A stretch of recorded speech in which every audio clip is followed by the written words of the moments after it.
लखनऊ के हार्ट कहे जाने वाले हजरतगंज के पास एक महंगे होटल में लगी आग ने 4 जिंदगियां निगल ली, 24 लोग बचा लिए गए।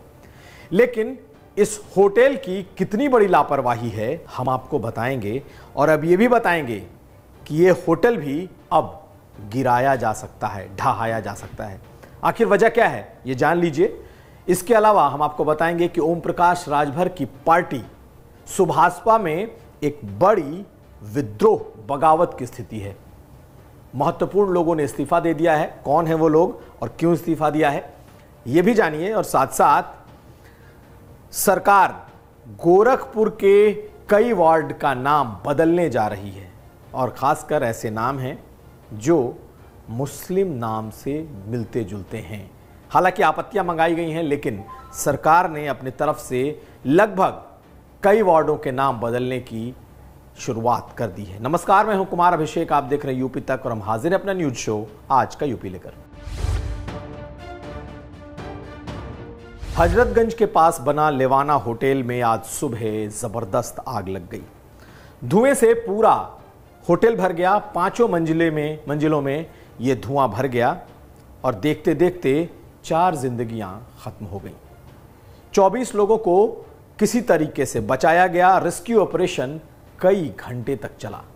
क्या आप यकीन करेंगे कि लखनऊ के हार्ट ऑफ द सिटी, जिसे हजरतगंज कहा जाता है, वहां एक ऐसा होटल होगा जिसका नक्शा नहीं पास होगा।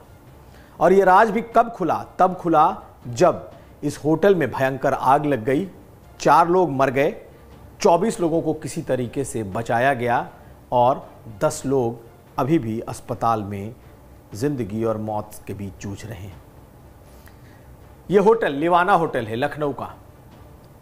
इनके दोनों मालिकों को हिरासत में ले लिया गया है। लेकिन एक आश्चर्यजनक बात यह है कि इतना बड़ा होटल, महंगा होटल, जिसमें 3 स्टार और 4 स्टार की सुविधाएं हैं, इस होटल का कोई नक्शा ही नहीं पास था। फायर सेफ्टी का बकायदा इन लोगों ने परमिशन ले ली थी, फायर सेफ्टी अप्रूवल था, लेकिन ऐसी चीजें पाई गईं कि जब फायर सेफ्टी का कोई नॉर्म्स मौजूद नहीं था, लोहे के ग्रिल लगे हुए थे, तो आखिर फायर सेफ्टी का उन्हें अप्रूवल कैसे मिला, उन्हें सर्टिफिकेट कैसे मिला? ये तमाम चीजें तब निकल करके आ रही हैं जब होटल में आग लगी और 4 जिंदगियां खत्म हो गईं। 2017 में भी लखनऊ के नाका में एक होटल में भीषण आग लगी थी। उसके अगल बगल के होटलों में भी आग लगी थी, और तब 12 लोगों की मौत हुई। तो ये कोई पहला मामला नहीं था। लेकिन आप बात कर लें सबसे पहले इस लेवाना होटल की। लखनऊ के रईस लोगों के बीच ये अलग पहचान रखता है। यहाँ पर रुकना, ठहरना, पार्टियां, ये तमाम चीज़ें इस होटल की पहचान है। लेकिन इस होटल का अपना कोई नक्शा ही पास नहीं है। यह अपने आप में हैरत अंगेज है। अब प्रशासन ने बाकायदा इस पर बुलडोजर कार्रवाई के आदेश दे दिए हैं। यानी कि बिना नक्शे का बना हुआ ये होटल जो अब 4 जिंदगियां लील चुका है, उस पर अब बुलडोजर की कार्रवाई होगी, इसे ध्वस्त किया जाएगा। लेकिन आश्चर्य की बात यह है कि शहर के बीचों बीच इतना मशहूर होटल, चेन ऑफ होटल्स जहां लखनऊ में मौजूद है, उसका आखिर नक्शा कैसे नहीं पास हुआ? एलडीए जो कि लखनऊ विकास प्राधिकरण है, उसने कैसे इन होटलों को चलने दिया? बहुत गंभीर सवाल खड़े हो रहे हैं, और वो भी तब जब ये कोई पहली घटना नहीं है। 5 सालों में ये दूसरी बड़ी घटना है जब लखनऊ के होटल में आग लगी है।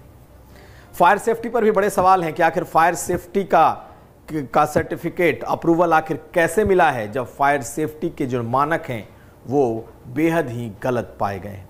तो इन तमाम बिंदुओं पर अब जांच तो चल रही है, लेकिन सबसे बड़ी खबर यह है कि जिस होटल ने 4 जिंदगियां निगल लीं, उस पर जल्द ही बुलडोजर चल सकता है, उसे ध्वस्त किया जा सकता है। अब आखिर में आपको यह भी बता दें, मरने वाले 4 लोगों में 2 प्रेमी जोड़े थे जिनकी शादियां नहीं हुई थी। एक मंगेतर और उनके प्रेमी और उसके मंगेतर बताए जा रहे हैं, जबकि 2, एक लड़का और एक लड़की मृत पाए गए। बहुत तरह के सवाल इस हादसे के बाद उठेंगे, लेकिन ऐसे होटलों को बिल्कुल सुरक्षा की दृष्टि से इस इतना खतरनाक होना और इस तरीके से शहर के बीचों बीच चलाए जाना, ये किसी बड़े सांठगांठ की तरफ इशारा कर रहा है।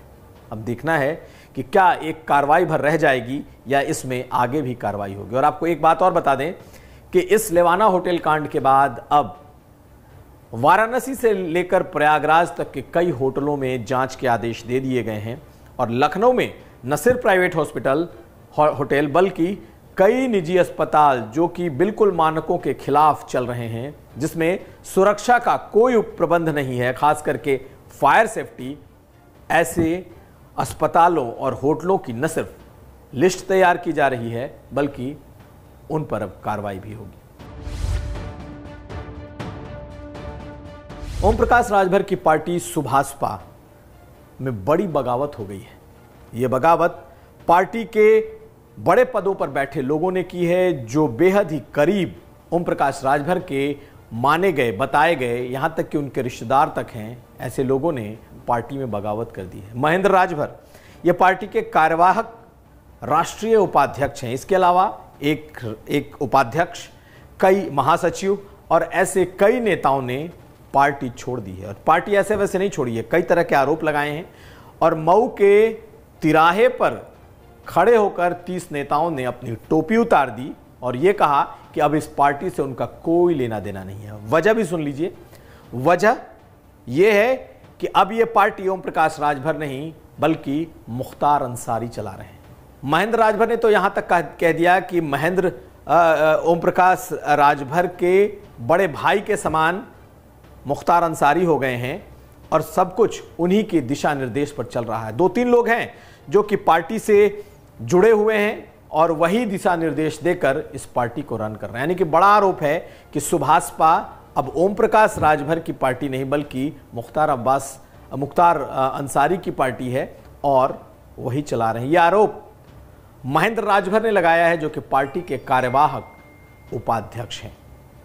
बेहद करीब थे ओम प्रकाश राजभर के और उनका कहना था कि पार्टी अब चंगुल में फंस चुकी है। ऐसे में वो लोग अपना रास्ता अलग तय करेंगे, लेकिन इसे एक बड़े बगावत के तौर पर देखा जा रहा है। इसके पहले भी पार्टी के एक बड़े नेता ओम प्रकाश राजभर का साथ छोड़ चुके हैं, उन्होंने अपनी अलग पार्टी बना दी। लेकिन महेंद्र राजभर और उनके साथी करेंगे क्या, ये अभी आगे पता चलेगा। लेकिन इन तस्वीरों को देखिए और सुनिए क्या कह रहे हैं महेंद्र राजभर। समस्त कार्यकर्ता इस बात को लेकर के इस्तीफा दे रहे हैं कि ओम प्रकाश राजभर जी अपने लड़ाई से भटक चुके हैं। आज कार्यकर्ता अपने आप को बड़ी गलानी महसूस कर रहा है। कार्यकर्ताओं की काफ़ी उपेक्षा हुई है, जिसके वजह से हम कार्यकर्ता आज पार्टी से सामूहिक हम आज 25 से 30 लोगों की संख्या में इस्तीफा हम लोग पार्टी से दे रहे हैं। क्या भटक गए अपने मुद्दे से?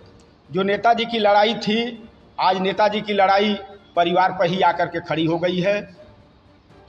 जब भी कोई कार्यक्रम करना होता है तो कार्यकर्ताओं को उत्साहित करके वो कार्यक्रम को सफल कराने की तैयारी करते हैं।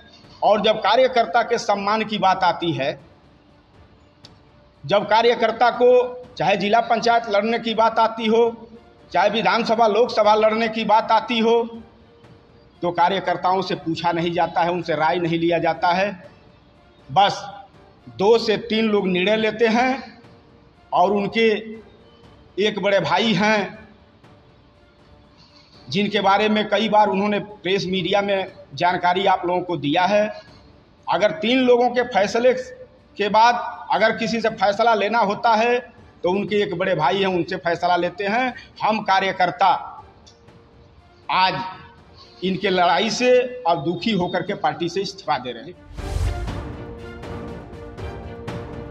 उधर गोरखपुर नगर निगम क्षेत्र के लगभग 1.5 दर्जन ऐसे वार्ड हैं जिनका नया नामकरण करने की शुरुआत कर दी गई है। एक सरकारी नोटिफिकेशन निकालकर कई वार्डों के नाम बदल दिए गए हैं।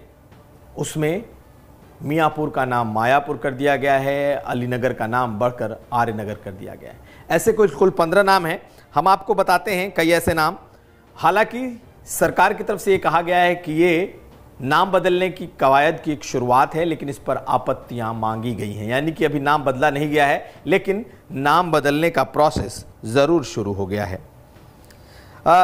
जैसे दिग्विजय नगर, हनुमंत नगर, डॉक्टर राजेंद्र प्रसाद नगर, अशोक नगर, माधव नगर, चरगांव, महादेव झारखंडी, मदन मोहन मालवीय नगर, ऐसे नाम रखे गए हैं जो स्वतंत्रता सेनानियों के नाम पर हैं। लेकिन कई ऐसे नाम हैं जिसे बदल दिया गया है। बहरहाल नाम बदलने की शुरुआत हो चुकी है।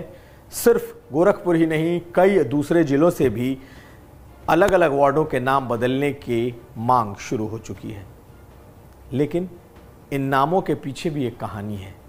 दरअसल ऐसे नाम जो सीधे सीधे किसी मुस्लिम नाम से जुड़े हैं, उसमें ये कोशिश की गई है कि उन नामों को बदल दिया जाए। अब देखना यह है कि आपत्तियां आने के बाद क्या सचमुच नाम पूरी तरीके से बदल पाता है या नहीं। तो ये था आज का यूपी। हम फिर हाजिर होंगे, तब तक आप देखते रहिए यूपी तक।